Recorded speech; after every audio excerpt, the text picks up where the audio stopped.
কিন্তু অনলাইনে ক্লাস করতে গেলে আপনি দেখেন আমার বাসায় আমার 3টা বাচ্চা পড়াশোনা করে, 2টা বাচ্চা বিজ্ঞান আছে, একটা বাচ্চা পড়াশোনা করে কিডস কেয়ারে। আমাকে 3টা মোবাইল কিনতে হবে, 3টা মোবাইলকে কিন্তু আমার চার্জ দিতে হবে। 3টা মোবাইল যদি আমি চার্জ দেই আমার বিদ্যুতের অপচয় হবে। বাট এখানে একটা স্কুলে প্রায় আমাদের বিকারণেছে প্রায় 4 থেকে 5,000 স্টুডেন্ট আছে এক একটা ইউনিটে। বাট 5,000 মোবাইল যদি চার্জ দিই আমার বিদ্যুৎ কতটুকু যাবে? আর আমি যদি ক্লাস করি আমার হয়তো 10টা ফ্যান চলবে। সুতরাং প্রয়োজনে আমরা সরকারের কাছে আবেদন করব যে বর্তমানে এখন 6 দিন ক্লাস 5 দিন ক্লাস হচ্ছে, ওইটা নামিয়ে 4 দিনে আনা হোক।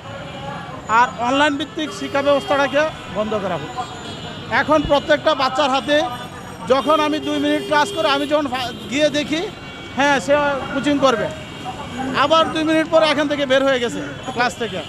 সুতরাং এটা একটা বিশাল ফাঁকির অবস্থা হয়ে গেছে। যারা কিনা 24 ঘন্টা ছেলে মেয়েকে সময় দিতে পারবে তাদের জন্য অনলাইন, কারণ আমার পক্ষে আমি কর্ম করি, আরেকজন কর্ম করে সম্ভব না।